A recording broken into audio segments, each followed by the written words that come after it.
آتا تو حضور نے کہہ دیا ہے تو آ سکتا بھی نہیں. تو عام آدمی تھا سادہ, آڑت کی دکان کرتا تھا. آڑت کی دکان تو سمجھ میں آ گئی نا آپ کے. تو سادی سی دکان کرتا تھا, بندہ فوت ہو گیا, قبر سے خوشبو آنے لگ گئی, شور بن گیا. لوگ بڑے سارے قبر کی مٹی سونگتے, خوشبو آتی, اس کے گھر چلے گئے. جا کے اس سے کہا کہ اس کی بیوی سے کہ کیا کرتا تھا؟ اس نے کہا کچھ بھی نہیں, نمازی تھا, حاجی تھا, داڑھی رکھی ہوئی تھی. لیکن ایک اس کا کام تھا, بندہ ان پڑھ تھا پر قرآن پاک سے پیار بڑا کرتا تھا. کس شے سے؟ اللہ کرے آپ کو بھی پیار ہو جائے, مجھے بھی ہو جائے. قرآن پاک سے پیار کرتا تھا. ان پڑھ بندہ تھا پر سویرے اٹھ کے نا وضو کر کے نماز پڑھ کے قرآن کھول لیتا تھا. کچھ لوگ کہتے ہیں میں بڑا ہو گیا ہوں تو اب کیسے سیکھوں؟ تو میں ان کو کہتا ہوں کہ ہر صحابی نے بڑے ہو کے دین سیکھا تھا. کسی نے 60 سال کی عمر میں کلمہ پڑھا, کسی نے 80 سال کی عمر میں پڑھا. تو انہوں نے تو نہیں کہا میں بڑا ہو گیا ہوں تو دین کیسے سیکھوں. پھر سیکھا کہ نہیں سیکھا؟ انہوں نے قرآن سیکھا نا. تو آپ نا خود رات کو صبح کو 1 گھنٹہ کسی قاری صاحب کے پاس بیٹھیں, اپنا قرآن پاک ٹھیک کریں. یہ ہمارے نا شاید ڈویژن گجرانوالا کا ہی کوئی واقعہ ہے. کوئی ایک شخص انتقال کر گیا تھا, اس کی قبر سے خوشبو آنے لگ گئی. تو ایک کام کسی پیر دی قبر نال ہوندا تو تے بالاں دی چاندی ہو جانی سی پچھوں. وہ تے انہاں کہنا سی بھئی یہ ابا مینوں دس کے گیا سی تے مینوں کلے نوں دسیا سی, باقی تیناں بھراواں نال نہیں اس گل کیتی. تے چھوٹے کہنا سی یہ تے ادوں ہے ہی نہیں سی, یہ تے میرے نال کیتی انہوں نے گل. انتقال کے بعد سب کو علیحدہ علیحدہ خوابیں آنے لگ جاتی ہیں اور سب علیحدہ علیحدہ سٹوریاں سناتے ہیں. عام آدمی تھا سادہ, آڑت کی دکان کرتا تھا. آڑت کی دکان تو سمجھ میں آ گئی نا آپ کے.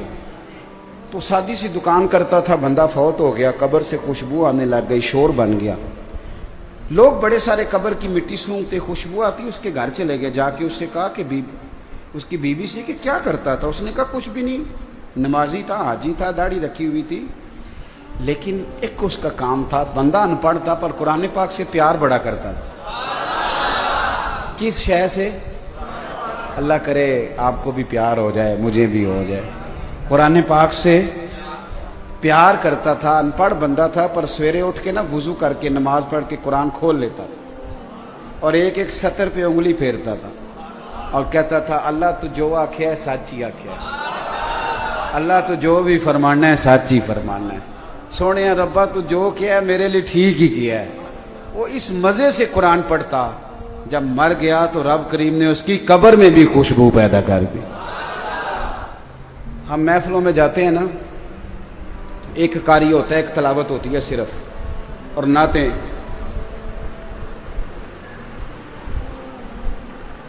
محفل نعت 11 نعتیں.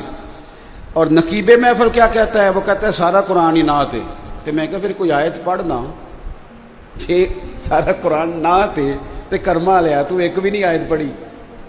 سارا قرآن نبی پاک کی, یہ سنی ہے نا بات آپ نے؟ ہاں نہ تو کرو نا. لیکن یہ بات کہہ کے نا تو وہ اردو کے شعر سنانے شروع کر دیتا ہے. بھئی وہ بھی تو سنا, اچھی بات ہے, مذائقہ نہیں, پر تو نے ابھی دعویٰ کیا ہے کہ سارا قرآن نبی پاک کی. اچھا چٹ آتی ہے مجمع سے, وہ کہتے ہیں فلانی نعت سناؤ, بہت اچھی بات ہے, سننی چاہیے. پر جب آپ نے یہ کہا تھا کہ سارا قرآن حضور کی نعت ہے تو پھر چٹ آنی چاہیے تھی نا سورۃ رحمان سناؤ. پھر چٹ آنی چاہیے تھی نا کہ سورہ یاسین پڑھو. پھر چٹ آنی چاہیے تھی حامیم سجدہ تلاوت کرو, سورہ ہود سناؤ. آنی چاہیے تھی نا. میری بات کی سمجھ آ رہی ہے نا؟ چٹیں آتی ہیں نا, فلانی نعت پڑھو, فلانی نعت پڑھو, فلانی سفارش آتی ہے. لیکن آپ نے دعویٰ بھی کیا کہ قرآن نعت ہے, پھر آپ نے سفارش ہی نہیں کی. سنو جو سفارش کر کے قرآن پڑھتے تھے. حضرت ابو موسیٰ اشعری قرآن بڑا سونا کر پڑھتے تھے. عمر فاروق بلا کے لاتے اور کہتے ابو موسیٰ اشعری میں امیر بن کے نہیں تیرا ویر بن کے بات کر رہا ہوں یار, آج میرا دل کر رہا ہے مجھے میرے رب کا قرآن سنا, پڑھ یار 2 آیتیں, دل کر رہا ہے پڑھنے. حضرت ابو موسیٰ اشعری کہتے ہیں میں پڑھتا جاتا ہوں, عمر روتے جاتے. او بھائی یہ ذوق بنائیں, کبھی دروازہ کھٹکھٹائیں کسی قاری کا, اسے کہیں کہ آج بڑا ہی دل پریشان ہے, سورۃ بقرہ سننی ہے میں نے, بڑا ہی, اور سن لو, اچھی طرح سن لو. میرے نبی پاک علیہ السلام نے فرمایا جس گھر میں سورۃ بقرہ پڑھی جائے فرمایا جن تو کیا شیطان بھی بھاگ جاتا ہے. آپ سورۃ بقرہ پڑھیں انشاءاللہ بچے سویرے وقت پہ نماز پڑھیں گے. جب شیطان ہی غائب ہو جائے گا تو تھپکی کون دے گا؟ سمجھ آ رہی ہے بات کی؟ میرے پاس ایک صاحب آ گئے, کہنے لگے پیر صاحب کام نہیں چلتا. وہ ہے نا ہمارے ہاں ایک طبقہ بہت بڑا جڑے کہنے جڑے کام نو ہاتھ پائیے وہی پیچھے دا پیچھے ہی جانتا ہے. یہ کافی سارے لوگ ہیں, کافی سارے. تو میں انہوں نے مشورہ دینا ہونا. پھر کئی باری میں کہنا ہونا تسی جڑے کام نو نہ ہاتھ پاؤ تسی کسی ایک نو ہی گھٹ کے ہاتھ پاؤ. مینوں لگتا تسی واہ سارے کاماں نو ہاتھ پا لیندے ہو تو پھر کسی نو بھی نہیں پکا رہیندا. تو وہ کیا کرتے ہیں رات کچھ اور سویرے تو وہ پھر کام خراب ہو جاتا. جڑے کام نو ہاتھ نہ پاؤ کسی ایک نو پاؤ تے چنگا کر کے پاؤ. بات کی سمجھ آ رہی ہے؟ تو ایک صاحب نے مجھ سے کہا کہ پیر صاحب جس کام میں ہاتھ ڈالتا ہوں نا وہ میرا خراب ہو جاتا ہے, تو رزق کی بڑی تنگی ہے, تو کوئی تویز. میں نے اسے کہا یار جو تویز میں دوں گا پتہ نہیں اثر کرے نہ کرے, وہ والا تویز نہ دوں جو مدینے والے رسول نے دیا ہے, نبی پاک نے جو تویز دی ہے. تو حضور صلی اللہ علیہ وسلم فرمانے لگے, تویز دینے لگے. حضور فرمانے لگے تو رات کو سورۃ واقعہ پڑھ, تجھے کبھی فاقہ نہیں آئے گا. سورۃ واقعہ پڑھا کر, کبھی فاقہ پڑھنی چاہیے نا جی, پڑھیں گے انشاءاللہ. حضرت عبداللہ ابن مسعود رضی اللہ تعالیٰ عنہ بڑے خوبصورت صحابی ہیں. میں نے نا پچھلے جمعے دوستوں سے معافی مانگی تھی. میں نے کہا تھا ہم لوگوں نے ایک غلطی کی ہے بڑی. ہم لوگوں نے نا 5-7 صحابہ کی تعریفیں صرف سنائی ہیں, خلفائے راشدین کی, یا کسی خطیب نے عشق بلال حبشی بیان کر دیا, یا کبھی دل کیا تو حضرت سلمان فارسی کا واقعہ. ہم نے بتایا ہی نہیں کہ حضرت مقداد کی کتنی شان ہے. ہم نے لوگوں کو بتایا ہی نہیں کہ حضرت ابو عبیدہ بن جراح کا کیا مقام ہے, حضرت سعد بن عبادہ کا کتنا درجہ ہے. ہم نے کب بتایا لوگوں کو؟ ہم نے تو بتایا نہیں کہ حضرت خالد بن ولید کی تعریفیں میرے نبی نے کس طرح کی, حضرت عمار بن یاسر سے میرے نبی کتنی محبت کرتے, اسامہ بن زید سے کتنا پیار کرتے تھے رضوان اللہ تعالی علیہم. ہم نے بتایا ہی نہیں, 2-4 لوگوں کی بات بتائی. حضرت عبداللہ ابن مسعود وہ صحابی ہیں کہ نبی پاک علیہ السلام جو کام بھی کرتے مشورے سے کرتے. پر مشکات میں ترمذی میں حدیث ہے, حضور فرماتے ہیں اگر میں اس کو کوئی کسی جگہ کا امیر بناتا نا, امیر شارحین کہتے ہیں کسی صوبے کا یا کسی لشکر کا, تو حضور فرماتے ہیں اگر میں کسی بندے کو بغیر مشورے کے کسی جگہ کا امیر بناتا تو عبداللہ ابن مسعود کو بناتا. بغیر مشورے کے بھی میں بنا دیتا تو مجھے فخر تھا کہ گویا میں اسے امیر بنا رہا ہوں. حضرت عبداللہ ابن مسعود کی بیٹیاں زیادہ تھیں. حضرت عثمان غنی کے زمانے میں بیمار ہو گئے. تو حضرت عثمان غنی تیمارداری کرنے گئے تو جا کے کہنے لگے حضور میں نے نہ ارادہ کیا آپ کی بیٹیوں کے لیے وظیفہ لگا دوں. حکومت کو وظیفہ لگایا تو کوئی بندہ منع کرتا ہے؟ ہاں نہ تو کرو نا. تسی میرا خیال ہے منع کر چھڑنا ہے, تسی بول دے نہیں. حکومت وظیفہ دینے لگے کوئی بندہ انکار کرتا ہے؟ کرنا بھی نہیں چاہیے. ہمارے ٹیکسوں سے دیتی ہے حکومت, جو دیتی ہے کرنا بھی نہیں چاہیے. تو حضرت عبداللہ ابن مسعود, میں بات ختم کرنے لگا ہوں, بس قریب آ گیا ہوں. حضرت عبداللہ ابن مسعود رضی اللہ تعالیٰ عنہ کو حضرت عثمان غنی نے کہا امیر المومنین نے کہ میں آپ کی بیٹیوں کا وظیفہ لگا دیتا ہوں. تو آپ فرمانے لگے عثمان میری بیٹیوں کو کسی خزانے کی ضرورت نہیں, میں تیاں نو خزانہ دے چڑھیا. حضرت سیدنا عثمان غنی کہنے لگے مجھے بھی تو بتاؤ کیا خزانہ ہے. تو آپ فرمانے لگے میں نے اپنی بیٹیوں کو سورۃ واقعہ یاد کرا دی ہے, اور میرے رسول پاک علیہ السلام نے فرمایا جو سورۃ واقعہ پڑھے اسے فاقہ نہیں آتا. تو حضور نے کہہ دیا ہے تو آ سکتا بھی نہیں. تو قرآن پاک کی عظمت کو سمجھی, قرآن پاک کی شان کو سمجھی. مزہ تو تب چلے گا نا قیامت والے دن کہ جب اللہ حافظ قرآن کے باپ کے سر پہ دستار رکھے گا اور حافظ قرآن سے کہے گا جا 10 بندے اپنے خاندان کے جنت میں لے جا. اور اعلیٰ حضرت بریلوی فرماتے ہیں عالم کے شاگرد اگر آسمان کے تاروں کے برابر ہوئے تو اللہ ان کے استاد کی برکت سے جنت عطا فرما دے گا. تو اپنے آپ, اور ایک اور بات بھی, صرف بچوں کو نا مدرسوں میں داخل کرائیں, خود بھی داخل ہوں,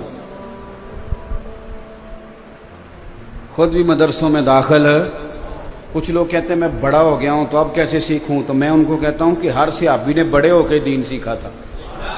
کسی نے 60 سال کی عمر میں کلمہ پڑھا، کسی نے 80 سال کی عمر میں پڑھا، تو انہوں نے تو نہیں کہا میں بڑا ہو گیا ہوں تو دین کیسے سیکھوں.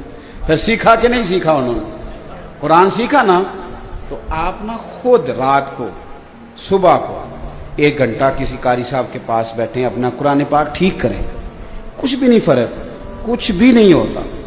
یہ کل انگریزی آئی ہے اسکولوں میں، پہلے نہیں ہوتی تھی. 6ٹھی کلاس میں جا کے سرکاری اسکولوں میں انگریزی پڑھائی جاتی تھی، لیکن اب شروع سے شروع ہوئی ہے تو سارے ٹیچروں نے انگریزی سیکھ لی ہے، ٹریننگ کی ہے.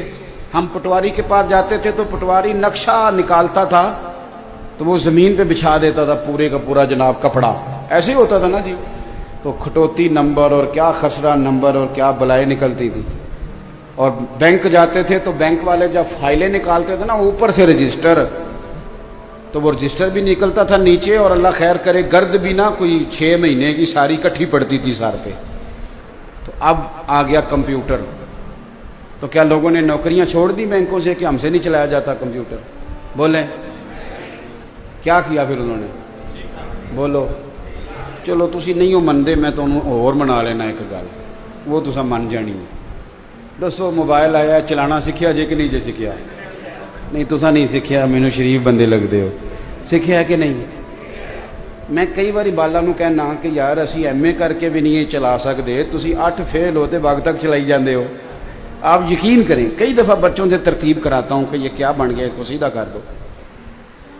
ہر آنے والی نئی چیز کو سیکھ لیتے ہو، ہر چیز کو، گاڑیاں چلانی سیکھتے ہو، سارا کوئی. اور یارو کیوں نہیں اللہ کا قرآن سیکھتے؟ ہم نے ہر شے سیکھ لی، صرف قرآن نہیں سیکھا. اور آ تو صحیح، سیکھ تو صحیح. امام راضی نے حدیث لکھی ہے، بس بات ختم ہو گئی. اگر یہاں بھی سمجھ نہ آئی تو پھر شاید میں سمجھا ہی نہ سکوں. ایک شخص حضور کے سامنے بیٹھا تھا تو نبی پاک نے فرمایا بس بھائی اسرائیل آ گیا، تیرا وقت آ گیا ہے. اس نے عرض کی یا رسول اللہ کوئی ایسا کام کریں بتائیں جو میں کروں تو اللہ تعالیٰ مجھے معاف کر دے. تو فرمایا جا وہاں سے قرآن کے صفحے اٹھا کے لا، میں سکھاتا ہوں، تو سیکھ. سیکھتا سکھاتا دنیا سے چلا جا، رب بغیر حساب کتاب جنت عطا کر دے گا.